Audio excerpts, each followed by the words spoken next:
Hi, my name is Fimma from Indonesia, and I'm currently a student of International Relations Department in Erlangga University, Surabaya.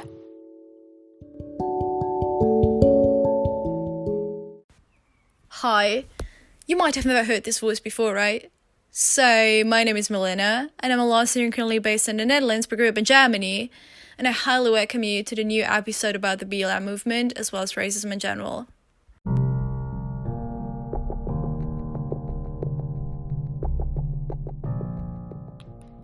George Floyd was an African American man who was killed by police during an arrest in Minneapolis, Minnesota on May 25, 2020. A video of Floyd's last moments went viral, then triggered huge protests in cities across the United States and worldwide. The society started a campaign of Black Lives Matter, demanding the government to take an action against police brutality and any other form of racism against Black community. The vast majority of demonstrations were peaceful, but some has transformed into violence and rioting. The 4 police officers that were on the scene were being charged over Floyd's death. However, one police officer was released on bail. Floyd's family and friends mentioned that he is known to be a gentle giant in the community. Milena and I had interviewed some people across the country to share their opinions about this matter. And here is the result.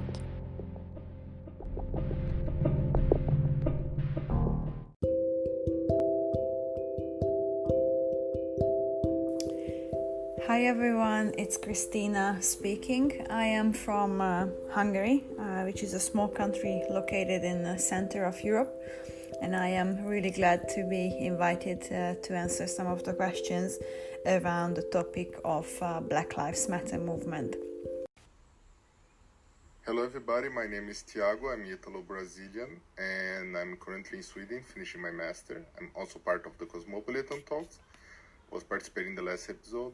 So today I'm going to bring my perspective on the Black Lives Matters as an outsider.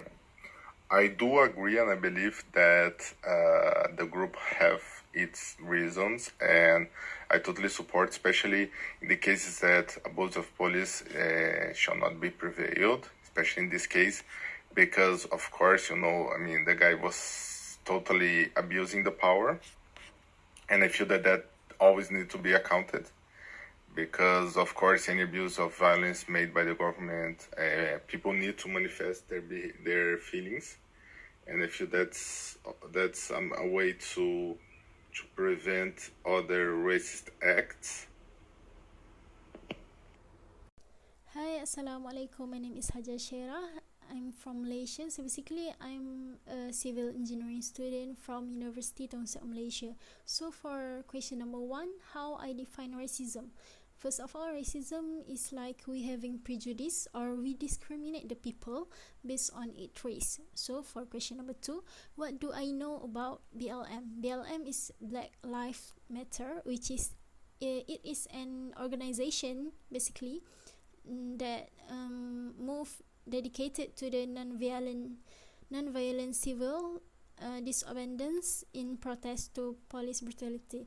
So basically, BLM was created long ago, which is in 2013, but only lately people being woke about it, maybe because they don't have much to do in this pandemic, so that they tend to keep update about the latest issues. So for question number 3, how do you think about BLM protests? So basically, in my opinion, I think it is a very good way to spread awareness. However, the extreme protests should be avoided. So for question number 4, how do protests affect my country or my community? So basically, I realize these protests make my community or my friends being more woke and be more aware about global issues, not just religion issues but also others issues. So I think it is a very good thing. question number 5.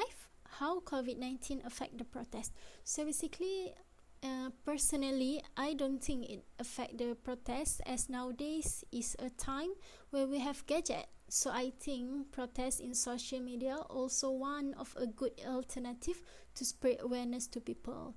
But if protesting physically, I do not recommend much, as we are in this kind of situation where we get this pandemic. So I think protest in social media is one of the good way. So for the next question is question number 6.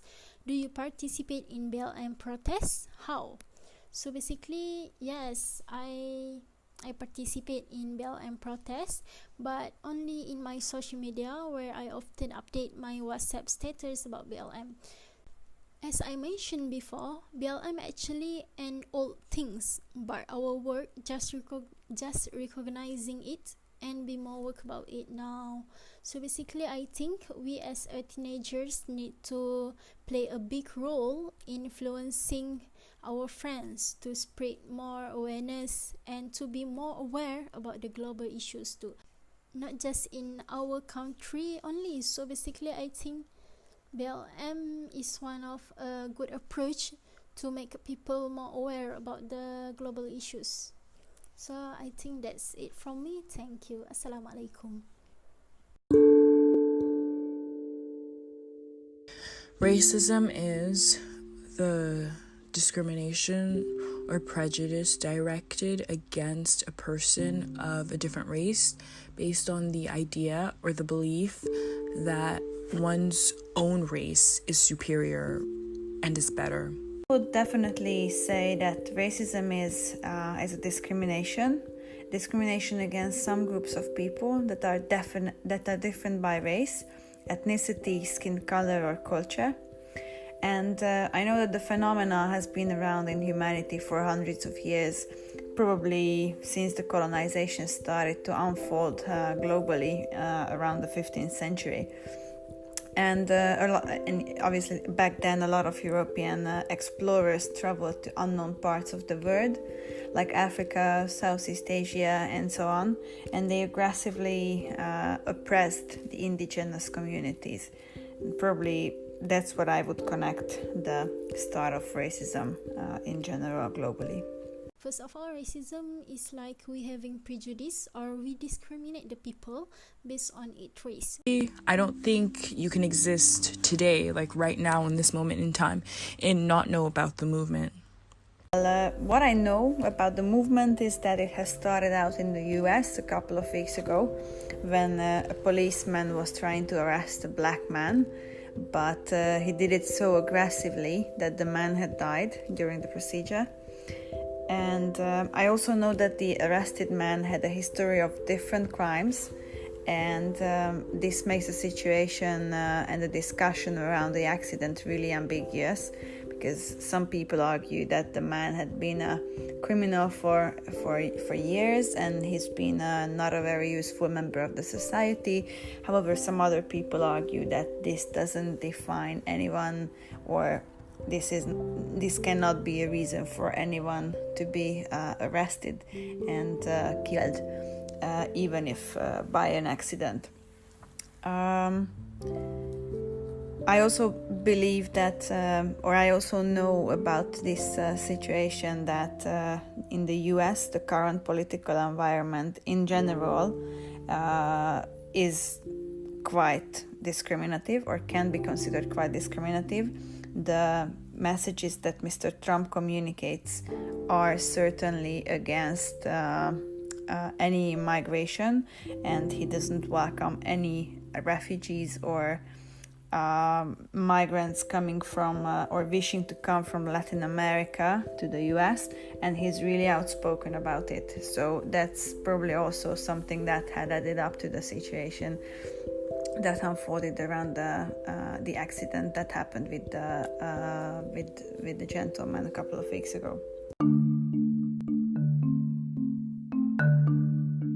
BLM is Black Lives Matter, which is it is an organization basically that move dedicated to the non-violent civil disobedience in protest to police brutality.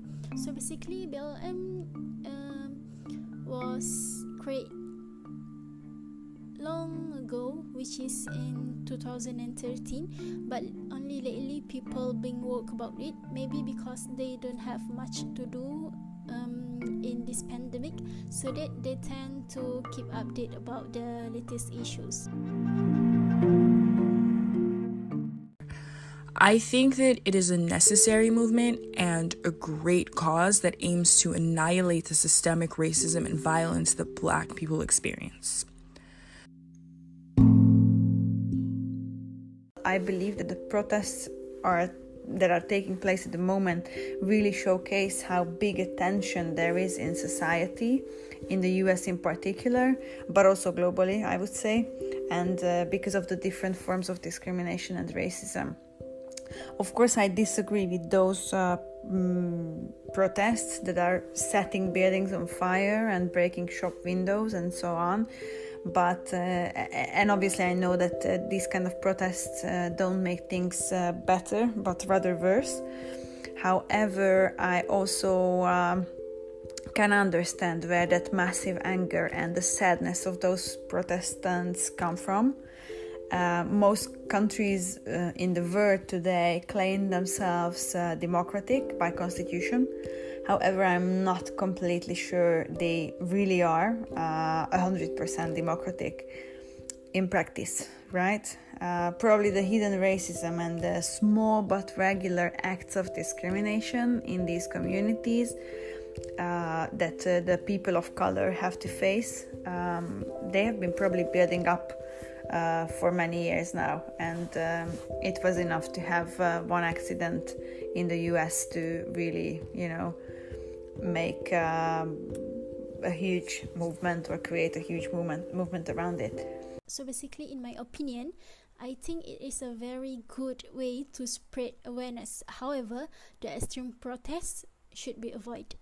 Well, in terms of community, I'm living in Maastricht right now, and it's giving a lot of people of color a voice, and it's giving them a platform to experience the racism that they have personally experienced.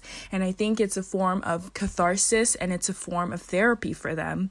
And like I mentioned previously, like my university, a main university in Maastricht, they've announced for the first time, organizations have been trying to get them to do this for 8 years, but they've taken a stand against Zwarte Piet, the racist Dutch tradition.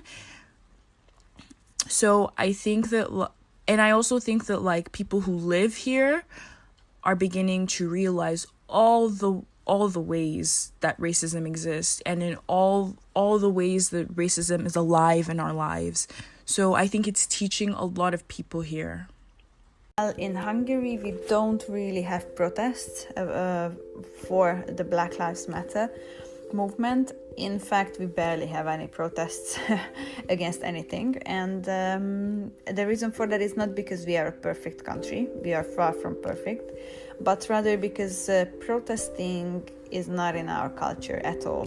We don't usually stand up and fight against things we don't like. We rather accept what is given, and however, Europe is affected by the international migration to a large extent, actually, as a lot of people from the warlike zones, for example, Middle East, a lot of countries in the Middle East are really trying to apply for citizenship in Europe, in some European countries, and find a refuge in these countries. Their economy is much more stable, chances are higher for a better and healthier and more safer life. However, not all European countries apply the same welcoming policies to those applications. In fact, not all nations would like to let those people in at all, because they're afraid of the cultural differences. And I would say that is also a kind of discrimination. It's not a discrimination or not a discrimination based on the race. It's a discrimination based on the culture. and then obviously, you know, these discussions are also, or have been, quite intense in Europe, in many countries in Europe recently. So I would say that this discussion affects the region more heavily than the Black Lives Matter, which seemingly is a massive issue in the US at the moment, but of course, as I said before, have relevance in many other countries as well.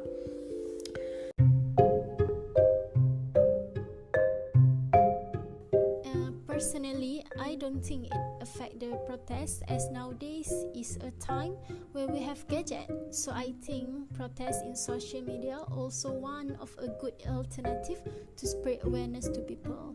But if protesting physically, I do not recommend much, as we are in this kind of situation where we get this pandemic. So I think protest in social media is one of the good way.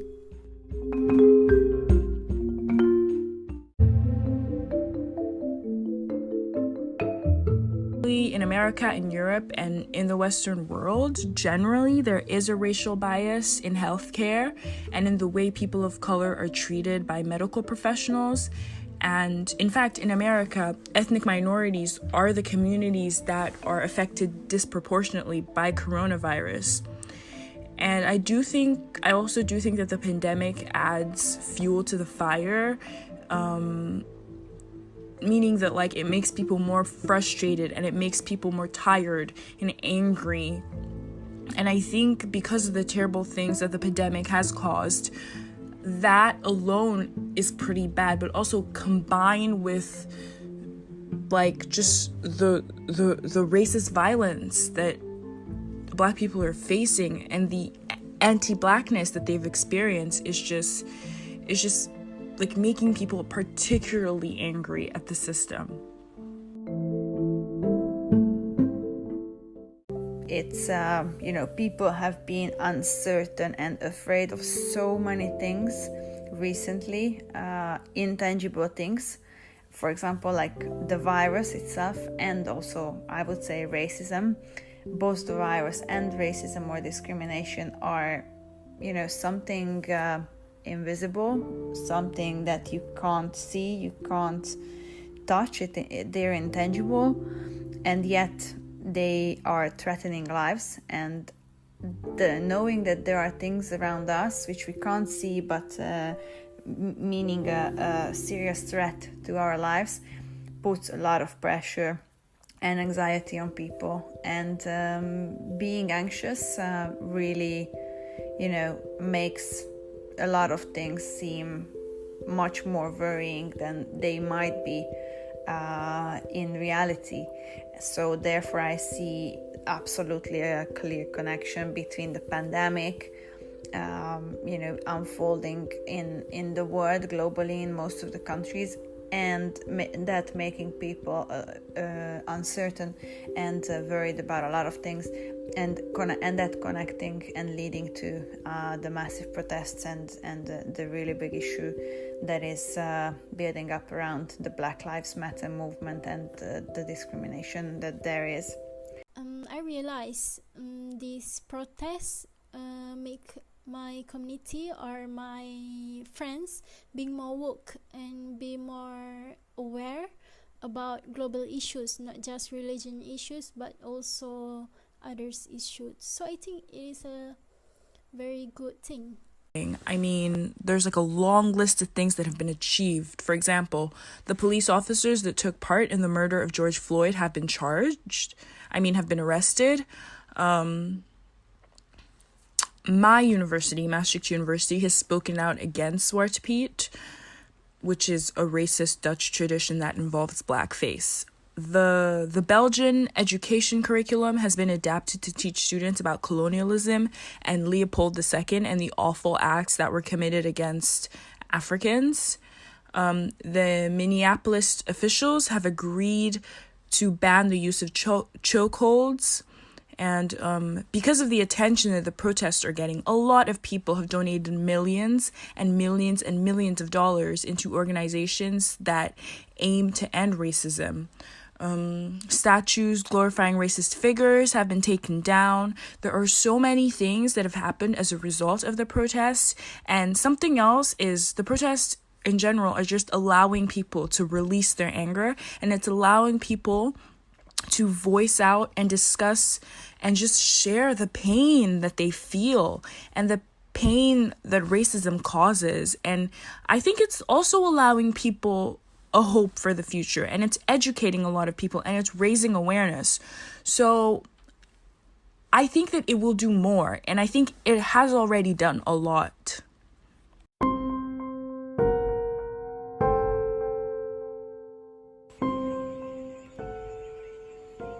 I just want to complete about the Black Lives Matters, that violence don't justify violence. So I feel that the most important that we need to consider is that the movement, especially this movement with this intention, for me it is irrelevant. But when there is justification of using violence against violence, which was the case, I feel that that's not the way to combat violence. We needed to negotiate, we needed to build peace, we needed to talk, we needed to show our frustration to our government, to the cops, but we also cannot punch and go aggressive against all the cops, because remember, there is cops which are black people, there are cops which are women, there is cops which are homosexual. We also have minorities in the cops. So I feel that it is important to manifest against, but we needed to do it in a peaceful way.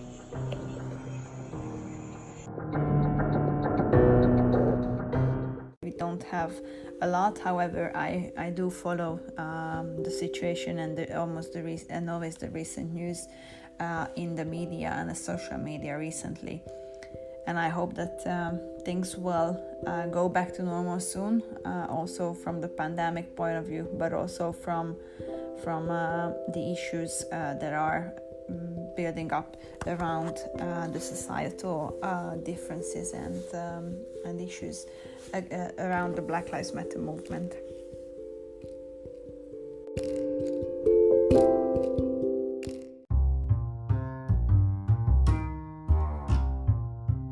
Contribute to the Black Lives Matter movement during the pandemic.